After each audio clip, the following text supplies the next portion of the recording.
Welcome to In the Cut, the show that gets you up close and personal with BN and our community.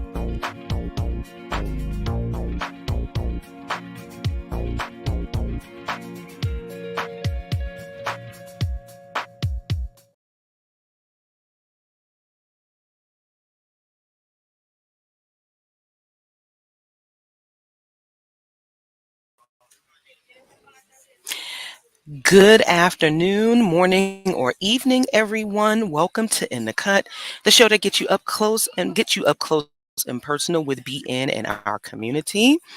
I'm Mandisa Thomas, founder and president of Black Nonbelievers. And if my background looks different today, that's because it is. I'm currently at Hartsfield-Jackson Airport, traveling to the Washington, D.C. area for the exclusive premiere of the God Talk film, which I will talk more about later on in the show. We're going to have a brief show today, but I'm so happy that we have our special guest today. Just a reminder, In the Cut is a production of Black Nonbelievers, which is a 501c3 organization headquartered in the Atlanta area. We provide a friendly, caring, and informative community for Blacks and allies who might be living free of religion and might otherwise be shunned by family and friends. Instead of accepting dogma, we determine truth and morality through reason and evidence. And the mission of Black Nonbelievers is to provide secular fellowship, nurture and support nonbelievers in coming out, also known as open identification, encourage pride in non-religious identities, educate the public on the history and current state of non-belief in the Black community, organize events for charitable causes, and also to empower Black non-religious Americans in the fight for racial justice and social justice. Being welcomes all, regardless of age, gender identity, sexual identity, national origin, age, and race. However, our work and our content prioritizes Black non-religious voices.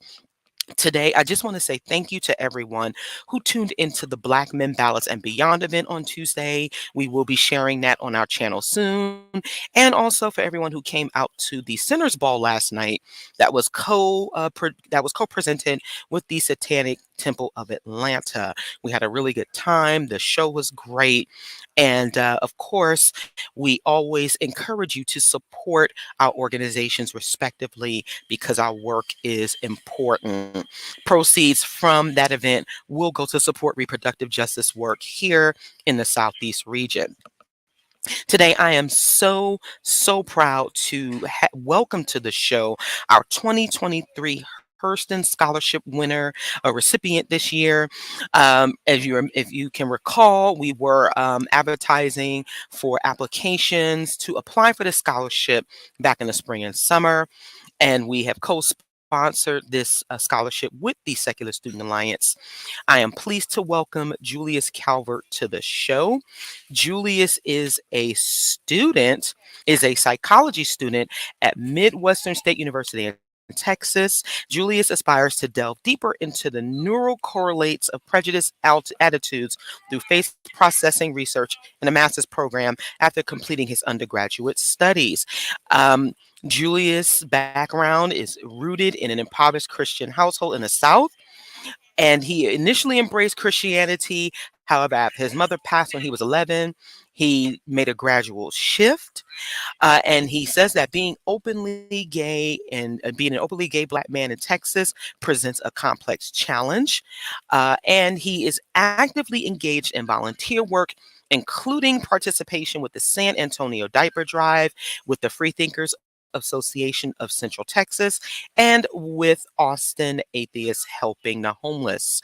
And so please welcome Julius to the show so that you can hear more from him today. Welcome and congratulations once again on receiving this scholarship. Thank you. I'm super excited. Okay, awesome. So, as we ask of all our guests, and we're going to give you the floor, please tell us more about your background, your upbringing, your challenges, and also how you came to your current identity. Yeah, so um, I was raised in an impoverished household in Austin, Texas. I grew up in East Austin, which is an area characterized by these days is characterized by a lot of gentrification in the neighborhood, um, and a lot of segregation in the past. And growing up in this community meant that, as I think for a lot of Black communities, um, growing up in this type of community meant that religion was a really big part of it, big part of my life growing up. And so I I was raised in this household, and um, I sort of struggled with my sexuality a lot growing up. I always kind of knew that I was gay, but I never really understood what that meant or what the uh, I guess religious consequences were at the time. And um, through that experience, I kind of got more steeper into my religion, especially after my mom passed away. And then, sort of around the time that I was leaving high school and going to college, my first semester, I started getting into spirituality, which I think is kind of a general course for people that leave their religious backgrounds, tend to go to spirituality and then atheism. And so after getting into spirituality, I kind of had um, this belief that just this belief in like the general universe and how it worked. And I wasn't really into science then until the pandemic. And after the pandemic, or during the pandemic, I started getting really into science, and I started getting into um, psychology and how people thought about the world and experienced the world from their perspectives. And then I remember one day I was living alone. It was my first apartment I had by myself.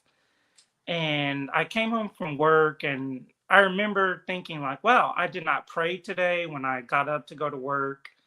I didn't do a devotional. I didn't do anything for my religion, and my life is still fine. Um, and that's kind of how I came to my realization that I was an atheist. Is that I just haven't practiced my religion in a while, and so over that time, I started to get into more atheist YouTubers. I started to try and reach out to different atheist groups around the area. So that's kind of my journey through my religion over the past few years.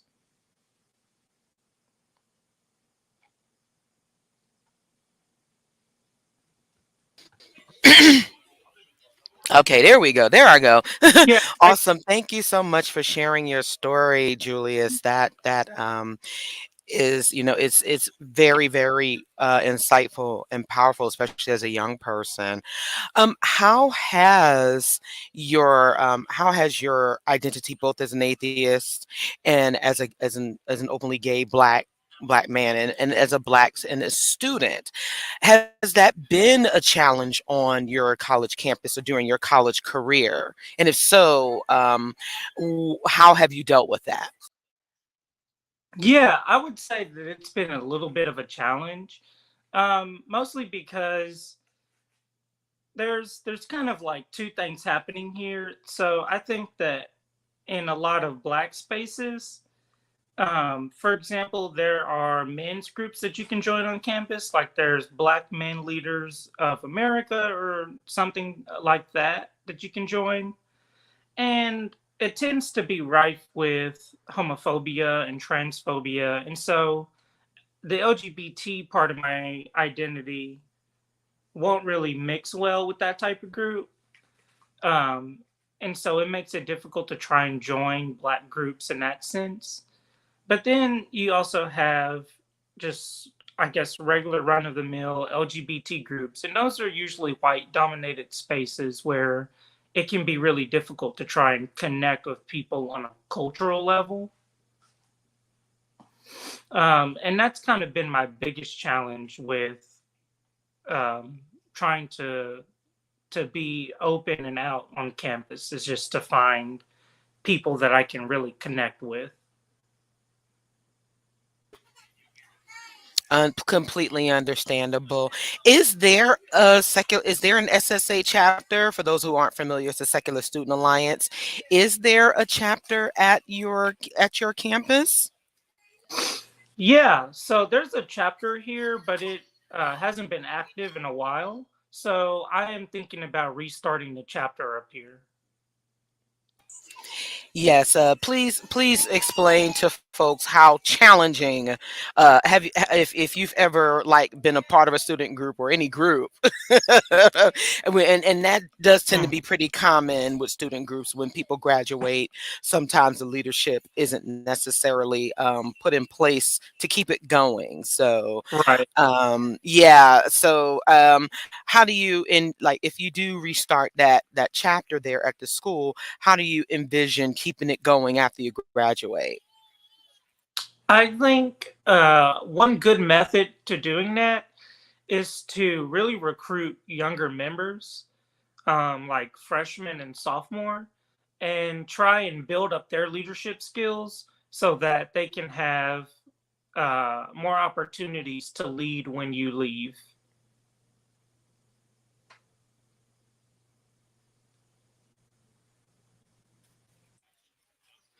Yep.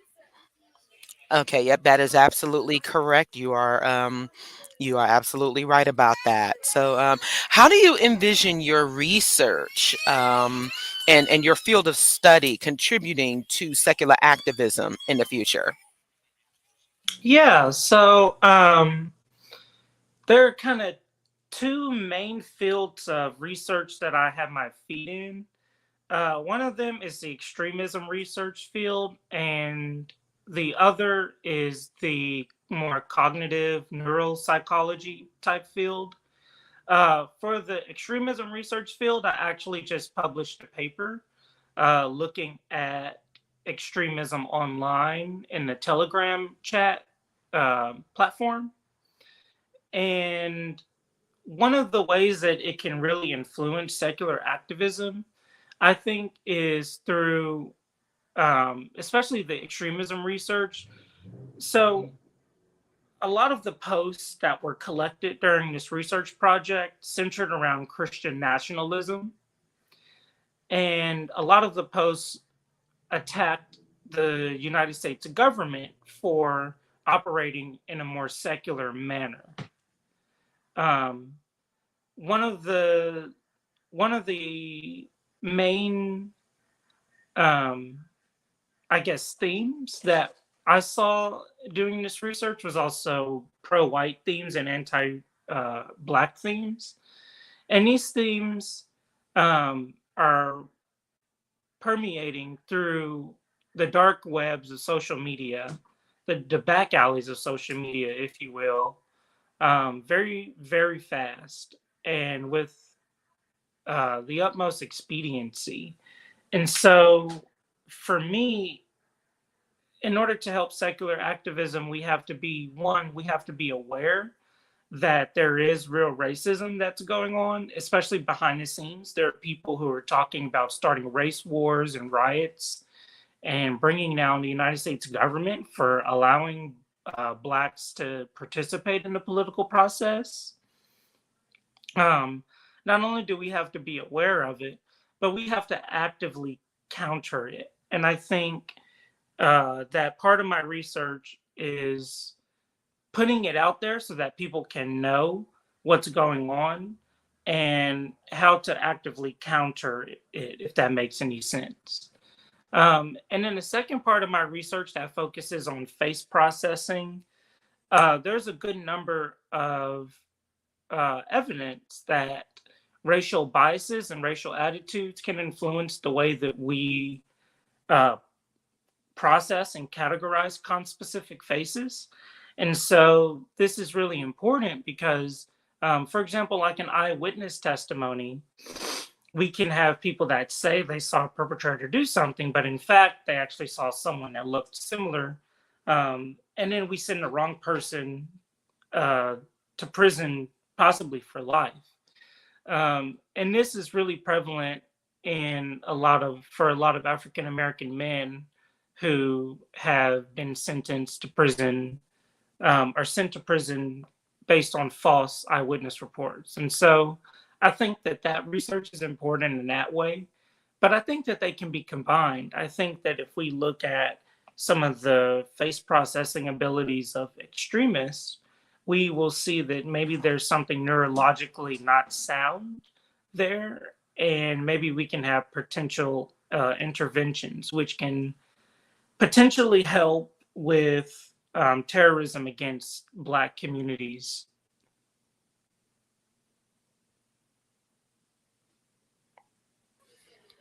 That sounds absolutely, and you are absolutely right. That is important, and the research will absolutely contribute to that. So, you recently traveled to Europe. Can you Mhm. tell our viewers about that trip? And how what did you travel there for? And also what was the outcome? Yeah, so I recently went to a social science research convention. I was presenting one of my earlier works on conspiracy theories and how they affect radicalization trajectories. And it was at the University of Oxford. I had an amazing time at that university. It's so beautiful there. The architecture is like nothing I'd ever seen before. That was my first time in Europe. And I had a really good time at the convention. I met some really cool people. There was one lady there who was presenting on stereotype threat and how that affects Black leaders in the workspace. I thought she had a really good presentation. Um, I guess one of the outcomes from that is that I did get to go explore the city a little bit. I got to see Oxford, and then I met up with a friend that I knew there in London, and we went out to a couple of gay bars. It was a really nice experience, and it it does seem to be a little bit more multicultural, which I really liked. Yes, London is absolutely London is a lot like New York. It's probably more international than New Mhm. York, and I'm glad you had the opportunity to experience that. Has that really expanded your or has that really increased your appetite for traveling? Because I remember when my daughter, the first time she traveled overseas in high school, that just did it for her, right? She wanted to travel like all the time. So has that really compelled you to want to travel more? Honestly, yes, it has. It's made me want to go back over there. There are a lot of things that I didn't get to do. Like, I didn't get to have a traditional English breakfast or a Sunday roast. So that's something that I would like to go back over there and do. Yeah. Awesome. Well, thank you so much, Julius, for joining us today. And congratulations once again on receiving this year's Hurston Scholarship. And we wish Yeah. you the best with your studies. And I know we'll be in touch again because you and I are connected on Facebook and through Black Nonbelievers. So we want to thank you Yeah. once again for being on being our guest on the show today and letting our viewers hear from you and about your work. Thank you. Yeah. Thank you for having me. No problem. Please do follow Julius on social media. He is on LinkedIn and also ResearchGate. Those links will be shared in the chat. Please do show Julius your support. Again, he is doing some amazing work in his field of study in college, and we are very, very happy to support him with his education. And it is through your support that we are able to support college students like Julius. So we have some upcoming events tomorrow. Join our Philly affiliate for the virtual watch party of episodes 4 through 6 of the Netflix series The Family at 6 o'clock p.m. Eastern. The link will be shared in the chat. shared in the chat. On Thursday and Friday, the 26th and the 27th, the Religious Freedom Mobile Institute will take place, the 2023 Religious Freedom Mobile Institute. And this year's theme is Disbelief, Reimagining the Religious Landscape of Black America. Featured speakers are Dr. Anthony Pinn, Candace Gorham, Dr. Chris Cameron, who was both, all three were actually guests on In the Cut before, and there will be more speakers. This event is free to attend online, but please register in advance, and there will be a screening of the God Talk film during the Institute sessions. So please do register. This is a collaboration between the Baptist Joint Committee for Religious Liberty Center for Faith, Justice, and Reconciliation, Rice University's Center for Engaged Research and Collaborative Learning, and the Smithsonian's National Museum for African American Culture. So please do tune in for that. Join the conversation and let your voice be heard, especially as fellow non-believers. On Saturday, October 28th in Atlanta, join us as we participate in the second annual Taste of Southwest Atlanta in the parking lot of Greenbrier Mall from noon to 6 p.m. Eastern. If you are a BN member, volunteers will be needed to help us set up and break down our table. There will be music there, food, entertainment, and more. Please do come out and join us as we represent for the organization. On Sunday, I think this meetup might be up in the air, but we'll check. We'll still share it anyway. Join Kelly in the Metro Detroit group for the 2023 Scare Fest at Palmer Park at 4 p.m. Eastern. And on Thursday, November 2nd, it will be the 2023 International Secular Day of the Dead, also known as Dia de los Muertos Secular. It is an online program that is presented by the Free Thought Society and co-sponsored by Hispanic American Freethinkers, Black Nonbelievers, the Center for Inquiry, Freedom from Religion Foundation, and the Secular Coalition for America. This takes place November 2nd, again at 7:30 p.m. Eastern. Please register in advance. And also, we are still looking for new board members for BN. If you are enthusiastic, dedicated, and you like to have fun while working, please do apply. And also the Godless Gospel Music Project, which we performed at last weekend's Freedom from Religion Foundation convention, and it was fabulous. We are still looking for tenors. So if you are a tenor and you would like to be a part of this paid opportunity, please do submit your audition as soon as you can. We have some exciting potential shows in the works. So we would love for you to join us as an ensemble. And also, if you are looking for a great gift to give at any time of the year, pick up a copy of Name Dropping, which is created by board member and previous ITC guest Deanna Williams and her best friend Jesus Reyna. Name Dropping is the frustratingly fun movie trivia card game. So click on the link in the chat to purchase. That is going to do it for this episode of In the Cut. I know it was a bit short today, but again, I am traveling for this event and I am proud to be representing Black Nonbelievers in this conversation. But we hope you enjoyed the show today. We hope you enjoyed hearing from Julius and his fantastic field of study in school. So please do subscribe to our YouTube channel. Just as a reminder, we are every first and third Saturday of each month. Please like this video, share it, and spread the word. Follow us on Facebook at Black Nonbelievers, Instagram at BNonbelievers Inc., and X, formerly Twitter, at Black Nonbelievers. The B and the N are capitalized. We are also on LinkedIn at Black Nonbelievers. Once again, subscribe to our YouTube channel. The more you subscribe, the more you watch our videos, the closer we get to monetizing our channel. We thank you all for tuning in and supporting us. Also, find your local BN affiliate on Meetup or join all of them as we do in-person events as well as virtual events. So and also, we are always looking for new organizers and affiliate leaders. So please complete the volunteer form on our website. And of course, last but not least, we encourage you to please, we implore you to support our organization financially. We are a 501c3 organization, and donations to us are tax deductible to the fullest extent of the law. So please do click on that website. We do have fabulous options for donations, including Cashapp, Act Blue, and the PayPal Giving Fund, which allows you to contribute anonymously if you so wish. Please do click on that donate tab. And if you want to represent me in even more, you can get your swag. We have shirts, hoodies, mugs, shot glasses, and more on our online store. If if there is a size that we're out of, you can still pre-order, and we will make sure we get that to you as soon as we can. Thank you all very much for tuning in, and you will see us next time, where we will be live from our pre-event at BNC Con 2022. Take care, and we'll see you next time. Bye bye.